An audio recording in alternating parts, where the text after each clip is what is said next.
జై శ్రీరామ్. మనం రామాయణంలో అరణ్యకాండలో ఉన్నాం. 19 సర్గల వరకు చదువుకున్నాం. నిన్నటి రోజున లక్ష్మణస్వామి శూర్పణఖకి ముక్కు చెవులు ఖండించడం ఆ ఘట్టం వరకు చదువుకున్నాం. ఆ తర్వాత శూర్పణఖ వాళ్ళ అన్న సోదరుడైన కరదూషణుల దగ్గరికి వెళ్ళి చెప్పింది. కరుడు వెంటనే ఒక 14 మంది యోధుల్ని పిలిచి వాళ్ళ ముగ్గురు సంగతి చూడండి, మా చెల్లెలు పాపం వాళ్ళ రక్తం అడుగుతోంది, ఈ రాఖీ పండుగ వస్తుంది కదా, కాస్త చెల్లికి ఆ రక్తం గిఫ్ట్గా ఇచ్చేస్తాను అని చెప్పాడనమాట. 14 మంది బయలుదేరారు, శ్రీరాముడి దగ్గరికి వెళ్ళారు. మరి గిఫ్ట్ ఎవరు తీసుకున్నారో ఎవరెవరికి ఇచ్చారో మరి మనం చదువుకోవాలి కదా. 20వ సర్గ దగ్గర ఉన్నాం. కరుడు పంపిన రాక్షస యోధులను శ్రీరాముడు ఒక్కడే హతమార్చుట, శూర్పణఖ మరలా కరుని ఆశ్రయించుట. అనంతరము క్రూరురాలైన శూర్పణఖ శ్రీరాముని ఆశ్రమమునకు చేరి అచటనున్న సీతారామ లక్ష్మణులను ఆ రాక్షసులకు చూపెను. అప్పుడు మహాబలశాలి అయిన శ్రీరాముడు జనక మహారాజు కూతురైన సీతాదేవి తోడ లక్ష్మణుని తోడను గూడి పర్ణశాల యందు ఆసీనుడై ఉండెను. ఆ రాక్షసులు ఆ ముగ్గురిని చూచిరి. పరాక్రమశాలి అయిన శ్రీరాముడు తన ఆశ్రమము కడకు వచ్చియున్న ఆ రాక్షసిని శూర్పణఖను చూచెను. పిమ్మట అతడు తేజోమూర్తియు తమ్ముడు అయిన లక్ష్మణునితో ఇట్లు నుడివెను. ఓ సౌమిత్రి, ఒక క్షణకాలము పాటు సీతాదేవిని రక్షించుచు ఇచటనే యుండుము. ఈ రాక్షసితో గూడి ఇచటికి వచ్చిన ఈ రాక్షసులను వధించెదను. మహాత్ముడైన రాముని యొక్క సమయస్ఫూర్తితో కూడిన పలుకులను విని లక్ష్మణుడు సరే అని పలికి అన్న ఆజ్ఞకు తలదాల్చెను. వెంటనే శ్రీరాముడు బంగారముతో అలంకరింపబడిన తన ధనస్సును సంధించెను. పిమ్మట ఆ ధర్మాత్ముడు ఆ రాక్షసులతో ఇట్లనెను. మేము ఇరువురము సోదరులము, దశరథుని కుమారులము, రామ లక్ష్మణులము. మేము ఈ సీతాదేవితో కూడి సులభముగా చోరరాని ఈ దండకారణ్యమున ప్రవేశించితిమి. మేము కందమూల ఫలములను తినుచు జితేంద్రియులమై తాపస ధర్మములను ఆచరించుచు ఈ దండక వనమున నివసించుచున్నాము. మమ్ము మీరు ఎందులకు బాధించుచున్నారు? హింసా ప్రవృత్తి గల మీ వంటి పాపాత్ములను రణరంగమున వధించుటకై మహర్షుల ఆదేశములను అనుసరించి నేను ధనుర్బాణములను ఆయుధములను చేపట్టి తిని. ఓ రాక్షసులారా, మీరు నాతో యుద్ధము చేయదలుచుకున్నచో పారిపోక నిర్భయముగా ఇచటనే యుండుము. లేక మీరు ఏ మాత్రము ప్రాణముల మీద తీపియున్నను వచ్చిన త్రోవ పట్టుడు. అంతటా బ్రహ్మహత్యలకు పాల్పడువారు శూలములను ధరించడి వారైన ఆ 14 మంది రాక్షసులు శ్రీరాముని పలుకులను విని మిగుల మండిపడుచు ఆయనతో ఇట్లు వచించిరి. మహాకాయుడు, మాకు ప్రభువు అయిన కరుణకు నీకు కోపమును తెప్పించితివి. నేడు రణభూమి యందు మా చేతిలో నీకు చావు తప్పదు. కనుక నీవే ప్రాణములపై ఆశ వదులుకునుము. మేము పెక్కుమందిమి, నీవు ఒంటరివాడేవి. మా ఎదుట సమర రంగమున నిలబడుటకు నీకు శక్తి ఎక్కడిది? ఇంకా యుద్ధము చేయుట కూడానా? ఇక్కడ ఒక చిన్న కథ ఉంది, చదువుతాను. కథ కాదు, ఆ ఘట్టానికి సంబంధించి చిన్న పేరా ఇచ్చారు. ఓ రామ, నీవు ఏకైక మహావీరుడవు. కరుని ప్రేరణతో ఇట్లు వచ్చితిమే గాని మేము పెక్కు మందిమి ఉన్నప్పటికీ నిజముగా యుద్ధరంగమున నీ ముందు నిలువగల శక్తి మాకెక్కడిది? ఇక మేము నీతో యుద్ధము చేయుట కూడానా? ఆ కరుని చేతిలో మరణించుట కంటేను నీ చేతిలో మృతి చెందుటయే మాకు మేలుగదా. గోవిందరాజీయ వ్యాఖ్యలో ఈ భావము ప్రస్తావింపబడినది. వాళ్ళు మాట్లాడిన మాటకి ఈ ప్రస్తావన ఉందిట. యుద్ధమునకు రమ్ము, మేము భుజ బలములు కొలదియు ప్రయోగించిన పరిఘలు, శూలములు, పట్టిసములు మొదలగు ఆయుధముల దెబ్బకు నీ చేతిలోని ధనస్సు ముక్కలగును, నీ గర్వము అణుగును, తుదకు నీ ప్రాణములు కూడా మిగలవు. ఆ 14 మంది రాక్షస యోధులు ఇట్లు పలికి మిగుల క్రుద్ధులై వివిధములగు ఆయుధములను పైకెత్తి శ్రీరాముని మీదకి విజృంభించిరి. పిమ్మట వారు అజేయుడైన ఆ రఘురామునిపై శూలములను విసిరివేసిరి. అంతట శ్రీరాముడు వారు ప్రయోగించిన 14 శూలములను తన బంగారు బాణములచే అక్కడికక్కడే పూర్తిగా ముక్కలు ముక్కలు గావించెను. ఆ పిమ్మట మహా తేజస్శాలి అయిన రఘునాథుడు మిక్కిలి క్రుద్ధుడై శిలలపై సానలు తీరి సూర్యుని వలె వెలుగులను విరజిమ్ముచున్న 14 బాణములను చేతపట్టెను. అనంతరం శ్రీరాముడు విల్లెక్కుపెట్టి రాక్షసులపై గురిపెట్టి ఇంద్రుడు వజ్రాయుధమును వలె ఆ బాణములను వారిపై వదిలెను. ఆ బాణములు కాంచన భూషితములై బంగారు పిడులు గలిగి తళతళ మెరియుచున్నవి. అవి రాక్షసుల వక్షస్థలములను వేగముగా చీల్చివేసి రక్తసిక్తములై బయటకి వచ్చినవి. పిమ్మట ఆ శరములు పిడుగుల వలె ధ్వనించుచు భూగర్భమున చేరినవి. శ్రీరాముని బాణముల దెబ్బలకు వారి గుండెలు బ్రద్దలైనవి. అవయవములన్నీయును రక్తముతో తడిసిపోయినవి. వారు మొదలు నరికిన చెట్ల వలె నేలపై పడి అసువులు బాసిరి. ఆ విధముగా నేలపై గూలిన ఆ రాక్షసులను చూచి ఆ శూర్పణఖ క్రోధముతో ఊగిపోయెను. ఆమె భయముతో వణుకుచు అచట మిగుల భీకర ధ్వనులను గావించెను. ఆమె అట్లు గగ్గోలు పెట్టుచు మిక్కిలి వేగముగా కరుని కడకేగెను. పిమ్మట దుఃఖము పొంగి పొరులుచుండగా ఆర్తితో ఆయన ముందు నేలపై పడిపోయెను. ముక్కు చెవులు ఖండింపబడగా స్రవించిన రక్తము ఆమె ముఖముపై కొద్దిగా ఎండి చారికలు గట్టియుండెను. అప్పుడు ఆమె ఎండిపోయిన జిగురు గల అందుగు చెట్టు వలె ఒప్పుచుండెను. మిక్కిలి శోకార్తయ్యున్న ఆ శూర్పణఖ ఆర్తనాదము చేయుచు మిగుల విషణ్ణవదనయై సోదరుని ఎదుట వెక్కి వెక్కి ఏడ్చుచు కన్నీరు గార్చెను. రణరంగమున రాక్షసులు పడిపోవుటను చూచిన శూర్పణఖ పరుగు పరుగున తన సోదరుడగు కరుని చేరి ఆ వృత్తాంతమునంతయును అతనికి వివరముగా తెలిపెను.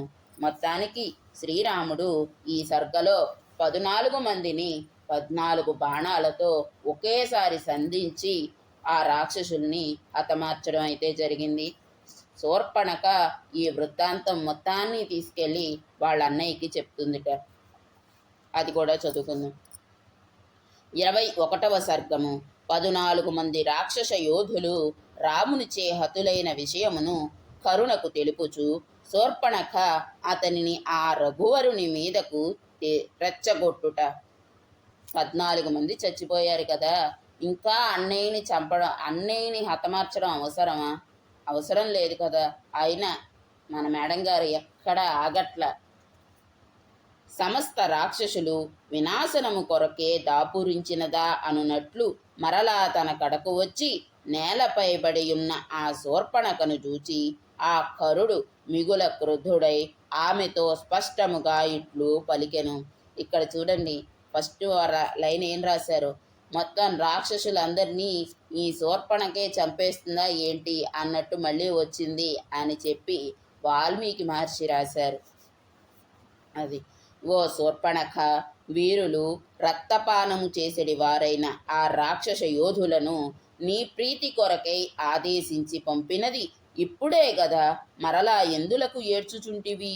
నేను పంపిన ఆ రాక్షసులు నాకు మిగుల విశ్వాసపాత్రులు, విధేయులు, నా యందు అనురక్తులు, అనుక్షణము నా హితమునే గోరెడివారు. ఎవరెంతగా దెబ్బతీసినను వారు చచ్చడివారు కారు. వారు నా మాటను జవదాటరు. ఇంకను ఏమి ముంచుకొని వచ్చినది? ఓ ప్రభో అని గగ్గోలు పెట్టుచు నేలపై పడి పాము వలె మెలికలు తిరుగుచున్నావు. కారణమేమి? నేను నీకు అండగా ఉండగా దిక్కులేని దాని వలె ఎందుకు ఏడ్చుచున్నావు? లెమ్ము, భయపడవద్దు, ఇంక నిస్పృహను వీడుము. ఈ విధముగా పలుకుచు కరుడు ఓదార్చగా అసాధ్యురాలైన ఆ శూర్పణఖ మనసు చిక్కబట్టుకొని కన్నీటిని తుడుచుకొని తన సోదరునితో ఇట్లు నుడివెను. సోదరా, ముక్కు చెవులు ఖండింపబడగా నెత్తుడితో తడిసి నీ అండ చేరితిని. నీవు ఆత్మీయతతో నన్ను ఓదార్చితివి. ఓ వీర, నీవు కోపోద్రిక్తుడవై నాకు తృప్తిని కూర్చుటకై రామ లక్ష్మణులను చంపుటకు 14 మంది రాక్షస యోధులను పంపియుంటివి. వారు కుపితులై శూలములను ఖడ్గములను ధరించి శ్రీరామునిపైకి విజృంభించిరి. కాని సమరమున శ్రీరాముడు వాడి అయిన తన బాణములచే వారి ఆయువు పట్టులను చీల్చి అందరినీ హతమార్చెను. అప్పుడు ఆ మహాబలశాలురు క్షణములో నేల కొరుగుటను శ్రీరాముని యుద్ధ పటిమను చూచి నేను భయముతో కంపించి తిని. ఓ రాక్షసేశ్వర, నేను ఇప్పుడు మిగుల భీతితో దుఃఖమున మునిగియున్నాను. ఎప్పుడు ఎటు నుండి ఏ ప్రమాదము వచ్చి పడునో అను భయము నన్ను వెంటాడుచున్నది. అందువలన నేను మరలా నిన్ను శరణుజొచ్చి తిని. విషాదమనడి మొసళ్లతో నిండినదియు అంతులేని భయమనడి తరంగ పరంపరలతో ఉప్పొంగుచున్నదైన అపారమగు శోక సాగరమున మునిగియున్న నన్ను ఎలా రక్షింపగలవు? నీవు రక్షింపనిచో నా గతి ఏమి? శ్రీరాముని ఎదుర్కొనుటకై అతటికి నా వెంట వచ్చిన మాంస భక్షకులకు ఆ రాక్షసులందరూ ఆయన యొక్క నిశిత శరములకు బలి అయి నేలగూలిరి. ఓ నిశాచర, నా మీదను ఆ రాక్షసుల ఎడలను నీకు ఏమాత్రము దయనున్నను నీకు ఆ రాముని ఎదిరింపగల శక్తి సామర్థ్యములు ఉన్నచో దండకారణ్యమున నివసించు రాక్షసులను హతమార్చునట్టి ఆ రఘురాముని జయింపుము. నాకు పరమశత్రువైన ఆ రాముని నీవు నేడే చంపకున్నచో నేను నీ ఎట్ట ఎదుటనే నిస్సంకోచముగా ప్రాణములను పరిత్యజింతును. వేల కొలది బలములు నీకు బాసటగా ఉన్నను. నీవు యుద్ధమున మహాబలశాలి అయిన ఆ రాముని ముందు నిలువజాలవని నా బుద్ధికి తోచుచున్నది. ఇవిడు చూడండి, ఇక్కడ రెచ్చగొడుతోంది శూర్పణఖ. ఎంతమంది బలం ఉంటే ఏమైంది, నువ్వేమీ చెయ్యలేవు, నీవు పిరికివాడివి అన్నట్టు చెప్తోంది ఆవిడే. నేను సూర్యుడను అని నీవు నిన్ను గూర్చి గొప్పలు చెప్పుకొనుచుంటివే గాని నిజముగా నీవు సూర్యుడవే కానే కావు. నీలో పరాక్రమము ఉన్నదనుట అసత్యము. ఏలనన మానవ మాతృలైన ఆ రామలక్ష్మణులను సైతము హతమార్చుటకు నీకు శక్తి చాలకున్నది. ఓ నిశాచర సోదరా, నీకు నిజముగా శ్రీరాముని ఎదుర్కొనగల శక్తి సామర్థ్యములు ఉన్నచో దండకారణ్యవాసి అయిన అతనిని జయింపుము, హతమార్చుము. లేనిచో నీవు మన రాక్షస జాతికే కళంకము తెచ్చినవాడగుదువు. ఒక మానవ మాతృని కూడా ఎదుర్కొనగల బల పరాక్రమములు లేని నీకు ఈ దండకారణ్యమున నివసించు అర్హత ఎక్కడిది? కనుక వెంటనే నీ ఆత్మీయులతో సహా ఈ జనస్థానమును వీడి వెళ్ళిపొమ్ము. సోదరా, శ్రీరాముని ప్రతాపముచే నీవు పరాభవము పాలై త్వరలోనే నశింపగలవు. దశరథ మహారాజు కుమారుడైన ఆ రాముడు మిగుల పరాక్రమశాలి సుమా. అంతేకాదు, అతని సోదరుడైన లక్ష్మణుడు కూడా తిరుగులేని శక్తి సామర్థ్యములు గలవాడు. నా ముక్కు చెవులును కోసినవాడు అతడే. లావైన పొట్టగల ఆ శూర్పణఖ ఆ విధముగా పలు రీతుల విలపించుచు సోదరుడగు కరుని సమీపమున దుఃఖార్తై లబలబా ముత్తుకొనుచు గుండెలు బాదుకొనుచు కొంత తడవునకు సొమ్మసిల్లెను. 22వ సర్గము.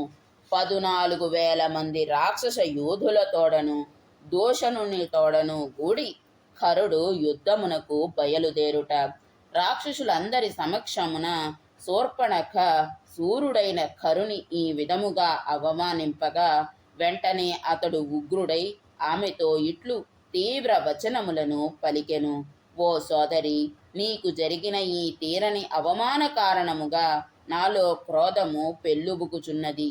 అది పర్వదినములలో సముద్రమునందు ఉవ్వెత్తుగా లేచటి తరంగముల వలె ఆపరానిదై ఉన్నది.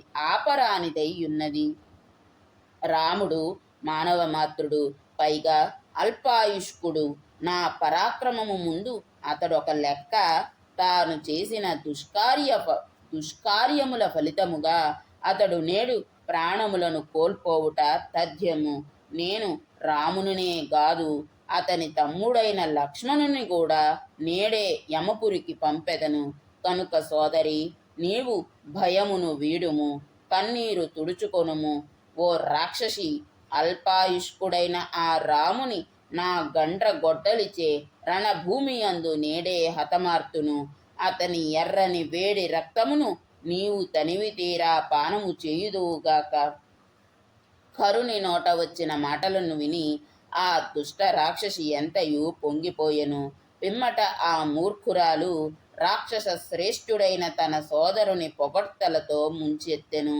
ఈ విధముగా శూర్పణఖ యొక్క దూషణ భూషణములకు గురి అయిన ఆ ఖరాసురుడు తన సేనాధిపతి అయిన దూషణునితో ఇట్లు పలికెను. ఓ సేనాపతి, మన సైన్యములోని 14,000 మంది యోధులను అనుక్షణము నా కనుసన్నలలో మెలుగుచుందురు. ఆ రాక్షస వీరులు మిక్కిలి వడిగలవారు, బలశాలురు, రణరంగమున వెన్నుచూపని వారు. వారు నల్లని మేఘముల వలె ఒప్పుచుందురు. రూపమున శత్రు భయంకరులు, పగవారిని నిర్దాక్షణ్యంగా తునుమాడెడివారు. దుష్టావేశములకు లోనై ప్రాణి హింస యొనర్చుటలో సిద్ధహస్తులు, బలశాలురలో అగ్రగణ్యులు, పెద్ద పులులు వలె దర్పము గలవారు, పెద్ద పెద్ద ప్రాణులను సైతము గుటుక్కున మృంగి వేయగల విశాలములైన నోళ్లు గలవారు, మిగుల పరాక్రమవంతులు. అట్టి మన రాక్షస యోధులను నానా విధములగు వాహనములపైనను వివిధములగు ఆయుధములతోడను యుద్ధమునకై సన్నద్ధులను గావింపుము. ఓ సౌమ్యుడా, వెంటనే నా రథమును సిద్ధపరచుము.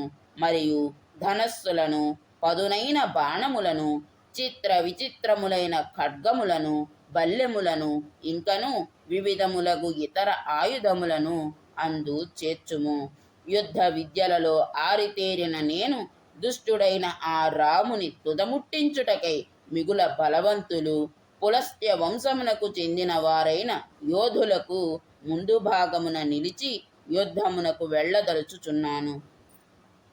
కరుని నోట వెలువడిన ఈ మాటలలో దైవికముగా భావి కథా సూచకములైన విషయములు గోచరించుచున్నవి. రణ కౌశలము గల నేను మహాకాయులు, పులస్త్య వంశజులైన రావణాది రాక్షస యోధుల పదార్థము అసహాయ సూర్యుడైన రాముని ఎదుట నిలబడుటకై వెళ్ళగోరుచున్నాను. రాముని చేతిలో మడియుటకై ముందుగా వెళ్ళదలుచుచున్నాను అని అర్థంట. ఇక్కడ ఏం చెప్తున్నాడు కరుడు అంటే, పులస్త్య వంశజులు వాళ్ళు రావణాది రాక్షసుల పదార్థము ముందు నేనే వెళ్తున్నాను శ్రీరాముడి దగ్గరికి అని చెప్తున్నాడు. రావణుడి తరపు ఈయన వెళ్తున్నాను అన్నట్టుగా చెప్పాడు ఆయన. అది ఇక్కడ మనం అర్థం చేసుకోవాలి. ఖరాసురుడు ఈ విధముగా పలికిన పిమ్మట దూషణుడు, అయ్యా, సూర్యుని వలె ప్రకాశించుచున్న రథమునకు రంగురంగుల గుర్రములను పూంచితిని, అది మీ కొరకు సిద్ధముగా ఉన్నది అని తెలిపెను. ఆ రథము మేరు శిఖరము వలె ఉన్నతమైన ఆకారము కలిగియుండెను. మేలిమి బంగారముతో అలంకరింపబడి ఉండెను. దాని చక్రములు బంగారముతో నిర్మింపబడినవి. అది మిగుల విశాలమైనది. దాని నొగలు నందు వైఢూర్యములు పొదగబడినవి. ఆ రథమున చేపలు, పువ్వులు, చెట్లు, కొండలు, సూర్యచంద్రులు, పక్షుల గుంపులు, చుక్కలు మొదలగునవి బంగారముతో చెక్కబడి మంగళకరములైన కనువిందు గావించుచుండెను. అందు ఖడ్గములు మున్నగు ఆయుధములు భద్రపరచబడినవి. చక్కగా రవళించు గంటలు, మువ్వలు ఆ రథమునకు అమర్చబడినవి. దానికి జాతి గుర్రములు పోంచబడినవి. దానిపై అధ్వజ పతాకములు శోభిల్లుచుండెను. అట్టి రథమును ఆ ఖరాసురుడు యుద్ధావేశముతో అధిరోహించెను. అంతటా మిగుల పరాక్రమశాలురైన రాక్షస యోధులు కరుడు రథమును ఆసీనుడగుటను గమనించిరి. పిమ్మట వారు ఆ రథమునకు మహాబలశాలి అయిన దూషణునకు చుట్టూను చేరి నిలిచిరి. కరుని యుద్ధ సన్నద్ధతను గమనించిన రాక్షస యోధులందరూ గొప్ప ధనుర్బాణములను, దృఢమైన కవచములను, నిశితములైన ఆయుధములను, ధ్వజములను ధరించి అక్కడ చేరగా రథమునందు ఆసీనుడయ్యున్న ఆ రాక్షసుడు యుద్ధమునకు బయలుదేరుడు అని వారికి ఆజ్ఞలనిచ్చెను. ఆ రాక్షస సైనికులు ధరించిన కవచములు, ఆయుధములు, ధ్వజ పతాకములు శత్రు భయంకరములై ఉండెను. కరుని ఆజ్ఞ అయిన వెంటనే ఆ సైన్యము రణోత్సాహముతో మహానాదములనర్చుచు జనస్థానము నుండి మిగుల వేగముగా బయలుదేరెను. శత్రు భయంకరులైన 14,000 మంది రాక్షస యోధులు ఇనుప గుదియలను, అడ్డకత్తులను, శూలములను, వాడి అయిన గండ్ర గొడ్డళ్లను, ఖడ్గములను, చక్రములను చేతబట్టిరి.